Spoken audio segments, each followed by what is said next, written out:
Hey guys, what's up? We have some more Draft League content. This time around, it's not going to be for the EMBA Zapdos League, however, it's going to be for a team tournament called TDT. I'm playing against Rinnegan, who's a really strong player. He's on the alt Sauce God Rin, and I'm on the alt Finchinator. And as you notice, I'm using a pretty different team. So, as normal, let's get into the team breakdown real quick. Alright, so in this battle, my team is going to be 6 of the Pokemon from the pool of Mawile, Mega, Dragapult, Slowbro, Mandibuzz, Nidoking, DNC, Tangela, and Camerupt. And my opponent, Rinnegan, his Pokemon are going to come from Lopunny, Mega, Aegislash, Gliscor, Clefable, Slowking, Rapidash, and Volibee. And Roselia. My bad. So, sorry about that. Just had something going in the background. But I'm basically looking at these teams.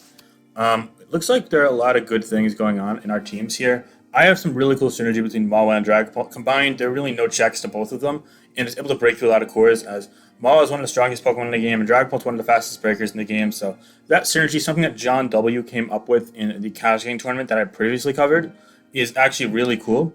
And I definitely believe that it's going to be helpful and kind of one of my keys to success in this game in particular.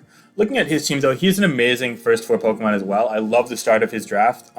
He has Mega Lopunny, Aegislash, Gliscor, and Clefable. So he's got a great offensive core with Mega Lopunny and Aegislash, but also Aegislash synergizes defensively with Gliscor plus Clefable, which is a premier defensive core, as they both have built-in longevity with Magic Guard and Poison Heal, combined with a whole slew of supportive moves. You can have 2 Stealth Rockers, a Defogger, a Calm Mind Sweeper, a Swords Dance Sweeper, knockoffs, etc. So that team has a lot of built-in versatility, especially with Aegislash being one of the most versatile steel types. So right at the bat, I knew I had my hands full. Just to explain the drafting process, since it's a team tournament, my entire team and his entire team, we go out of our way to draft teams beforehand, and there are like 3 SS squads, and we pick 2 of them, and there are 2 slots, and I'm in one of them. So this is the one I picked for this week. This is the one he picked for this week. There are other teams we drafted as well, so you might see me using other teams in different weeks. But for now, this is what I am using this week. It's a pretty solid team.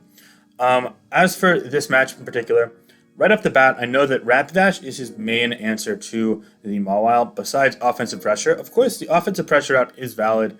Mega Lopunny is quicker and is likely capable of killing from north of 70%. Aegislash with Shadow Ball should be able to 2-KO and can outrun it. Also can use King Shield shenanigans to lower my attack if I'm not Swords Dance. Gliscor can live anyone not Ice Punch and do a ton in return with Earthquake while outrunning me, so that's definitely a reliable semi-check. And also, I'm thinking that his Clefable is more likely than not going to be a Life Orb variant, perhaps with Flamethrower, and it can naturally outrun Mawile, so because of that, I knew I was going to have my hands full with the Clefable too. Slowking usually loses 1v1. It can run enough special attack to threaten me with like a Fire Blast or 2-KO with Scald, I guess, and live a 1 knockoff, but even then it's not great. So yeah, in Volibee and Roselia, I just kind of sit all over. So right at the bat, seeing as I have Mawile, I know he's not going to bring Volibee or Roselia. I think Rapidash is definitely going to be his 6th Pokemon. Rapidash with the Fire typing is really good against both my stabs and moves like Ice Punch. So I know right off the bat I might want to run Stone Edge or at least Knockoff to try and hit it. So that's important. Ultimately, I decide on running a cool Mawile set to take advantage of a potentially passive Clefable, or the off chance that he brings something like Volibee or Roselia. I want to run Substitute to ease prediction, so I don't have to predict around him every single turn, because I really only need 3 moves, Iron Head, Ice Punch, and Knockoff, to hit everything. Now, I do miss out on Stone Edge, which was an optional 4th move over Substitute for Rapidash, which would get a 1-shot, or even Rock Tomb, but the thing with that is that A, those moves have a good chance of missing, and B, they're useless against everything else. So I'd rather have Substitute to ease prediction and just kind of take game flow in my favor, especially since I have 2 Mons that can spread Thunder Wave. So if I get in an uncomfortable position, I can paralyze them and then potentially Substitute up and hope to get a full power and then claim multiple kills. So yeah, I also didn't need to run max physical attack, as Ice Punch was always killing a max physical defense Gliscor with a certain number of EVs. I think it was like 140 some odd. And Knockoff and Iron Head was always killing max physical defense Clef with a certain number of EVs, and they didn't even expect that set. So yeah, I think it was only like 148 attack. So there was a lot of bulk, which was helping against Aegislash. More defensive sets, I was able to live 2 close combats. I was also able to stomach a hit from Lopunny, and even an offensive Gliscor could not kill me with an Earthquake. In fact, if it's -1, it can't even 2-KO me with Earthquake.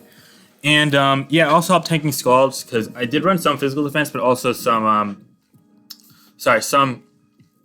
HP, because it has much lower HP, so generally speaking, you want to maximize the HP before going to defenses, buying very specific calcs. And last but not least, I also ran a little speed, because in case you run 0 speed Clefable, or like he runs a fast slow king to try and creep my Mawile. I figured, okay, I'd rather be safe than sorry. I could also help with Aegislash, which is in a similar speed tier. So yeah, that's my Mawile. Next up, I knew right off the bat, just looking at the Pokemon, Tangela wasn't going to do much here. He didn't have something like Dracovish or an offensive water type or like a Zero Aura type Pokemon. So looking at his team, while it was good against Mega Lopunny, Gliscor could run stats with like Toxic Knockoff. Aegislash sits on it. Clefable sits in it. Rapidash sits in it. The last two sit in it. It's really Slowking could kind of do okay against, but Slowking can live 2 Giga Drains, so I did run Leaf Storm, and it could potentially nuke me with Fire Blast. So yeah, and Camerupt just looks useless against Gliscor and Clefable. A spec set maybe could be cool, but he has Slowking, which could potentially be an Assault Vest or especially defensive set. And pretty much everything besides Roselia can really be a major threat to me offensively. So right at the bat, I knew that I wanted to run my first 6, which leads me to my next Pokemon of Diancie. I knew that because I wasn't going to run Rocks on Mawile, and I think Nidoking has 4 attack set that really does well here. I wanted to run Stealth Rock on it.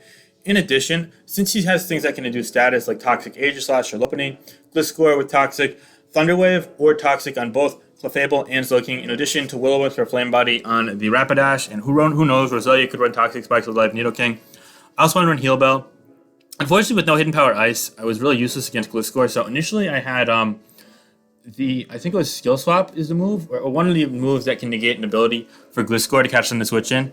But after thinking long and hard about it, I elected to ultimately run Moonblast with Earth Power. Earth Power makes me less passive against Rapidash and Aegislash more importantly, and Moonblast is just a nice neutral move to threaten things like Lopunny and Volibee. And I was running physically defensive to even counter an Adamant Lopunny and win the 1v1 there, and I even pumped in some special attack with the remaining EVs. So yeah, it was kind of a nice filler Pokemon, but ultimately it wasn't too helpful against Clefable, which has Magic Guard and recovery moves, in addition to Gliscor, which can just hard well it. So I knew that I'd have to get predominantly a lot of progress out of Mawile and potentially Dragapult, the next Pokemon I wanted to use. Now, initially I wanted to use Specs Dragapult because Specs Tex was able to kill even max HP Gliscor with some special defense, and also I could run things like Thunder for Slowking and Volibee, Shadow Ball, which can hit a Clef that's not specially defensive, etc. But the more I thought about it, the more I wanted another safety button against things like Clefable to get a Thunder Wave off. So I ran Draco Meteor, Hex, Thunder Wave, and U-Turn with Spell Tag, Modest Nature. I actually didn't run much speed at all. I just ran enough speed so in case I was facing like a Trick Scarf Clefable or a Scarf Aegislash, I always outran them at +1. And then I ran Modest, and I pumped the rest into defense in particular for Lopunny. I think I had some HP. It was like a combination of calcs, but made sure I lived any hit after at least 1 turn of Stealth Rocks, and I think I also lived 2 Gliscor Earthquakes, given a certain spread and scenario. Not going to recount every little nitty-gritty detail, but yeah. Beyond that, I also have Slowbro. I just ran Scald, Thunderwave, Teleport, Slack Off, and Mandibuzz, which I just ran Foul Play, Roost, U-Turn, and Defog, I believe. Yeah, it's pretty standard with these two. Just because looking at the Pokemon, Thunderwave is great to cripple Clefable. I actually ran some special defense for it while still chopping Mega Lopunny. And Mandibuzz is there for Aegislash predominantly. It can take Toxic, but I do have the Heal Bell synergy on Diancie.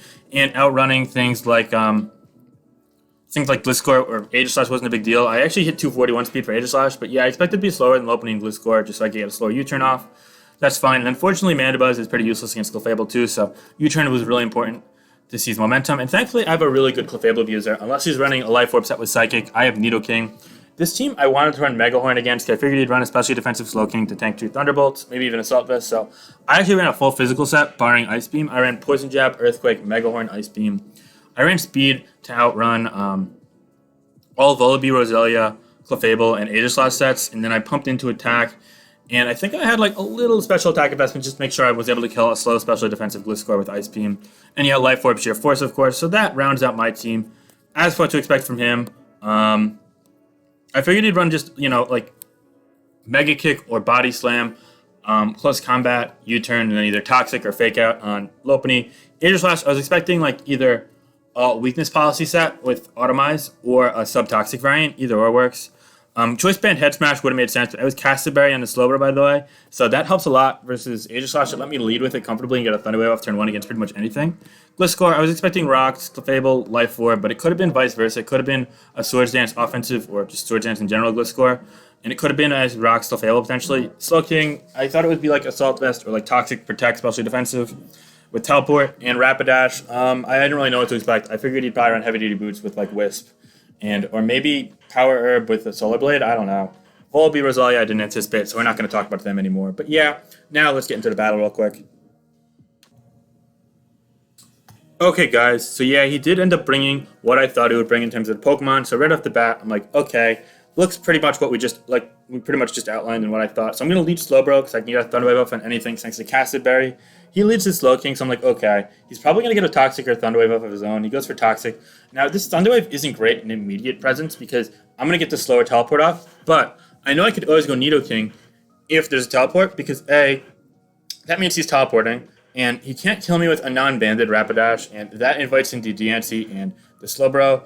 He can get his orb up with Gliscor, but he can't threaten to kill me in one shot from full necessarily, unless he's like really, really offensive. And that tell would mean that Slowking, Scald, and Dragapult Text is going to do a ton. So I'm fine with that information, and it doesn't let in Clefable, which is just the most important thing. Because I wanted to go Dragapult initially, but letting in Clefable when it could potentially kill a Nidoking or a Mawile with the right move means I got to go into the defensive and go to my Toxic Slowbro already, and that just feels like I'm going to be far behind. So Nidoking lets in the right thing. So thankfully for me, he got paralyzed here, although it's kind of awkward because now I just got to go right back to it because Megahorn isn't killing in one, and he just goes for Surf, which would do a million to me. So I go right back to Slowbro. I'm like, okay, let's get the teleport again. I want to catch him. I don't mind if this invites in his Pokemon to get momentum because I can get ahead from this point from here.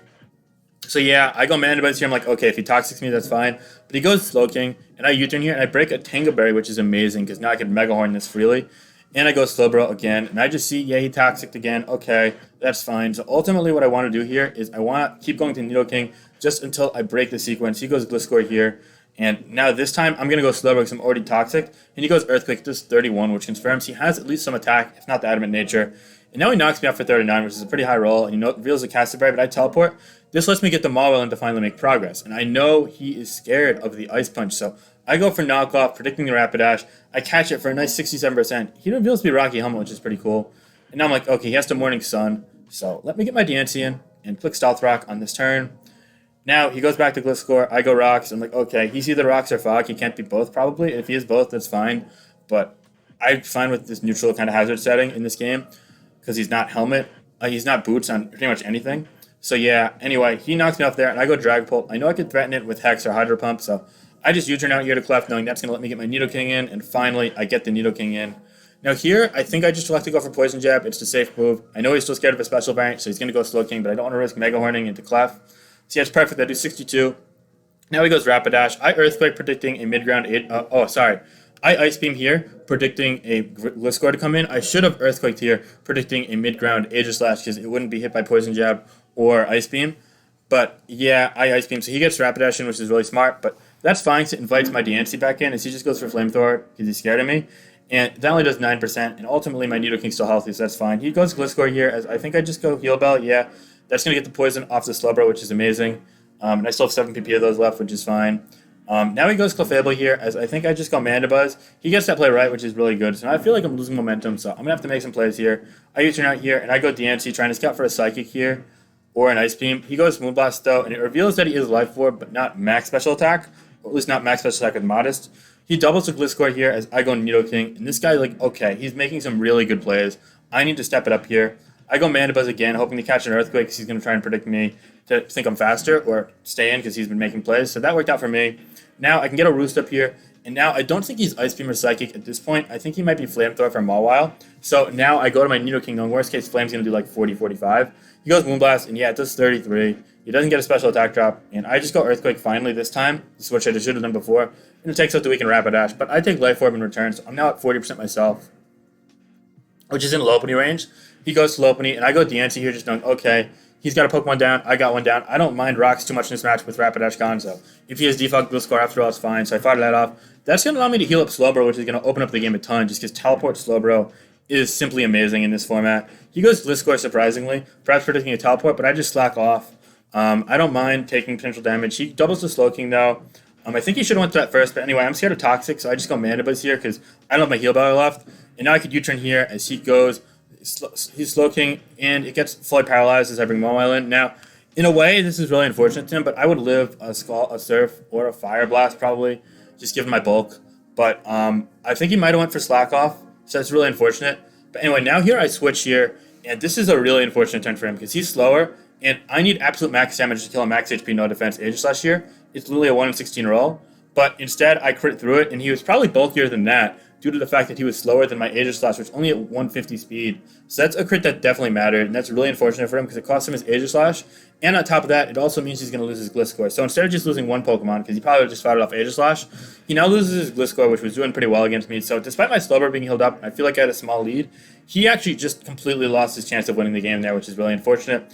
Now we're just going to see Slowbro come in here, and I'm just going to speed the game because I can't really lose from this position. So yeah, I'm just going to gain Regenerator here, and I thankfully can clear the hazards because he's got Regenerator, Resistance, and Immune. And now he doubles to opening here, perhaps predicting a switch, but I foul play into it. Just wanted to fodder this Mandibuzz so I get Nidoking in for a free kill. Slowbro is my play there. Just again regenerated. He U-turns in again. Now I could just claim foul play in case for some reason I need the damage for Poison Jab to kill. And now he just fires off the Slowking. Yeah, it dies from 60%. And again, now I could just go Slowbro. He misses Mega Kick, which is unfortunate, but even if it crit into a Kyot, I could have just fired off my Mawile or Dragon Bolt here. And now I could just claim Thunder Waves. And he Toxics me, but it's kind of futile effort at this point, as my Thunder Wave is going to neutralize that threat. He forfeits, and that's that. So I'm going to advance to 1-0 for TDT. Great game, Rin. You played a lot better in the early game. Thankfully, my techs, well, not really techs, but sub Mawile with paralysis support came through in the late game. I think I had a pretty good chance of winning regardless, but that took away all of his momentum, and he was playing so well up to that point. So definitely major shout-outs to my opponent for a well-played game and a well-prepped game, and I think I did pretty well too. It's a good game, guys. Let me know what you think of this game and the draft content I'm putting on my channel. More to come in the future, guys. All right, have a great day. Peace, guys.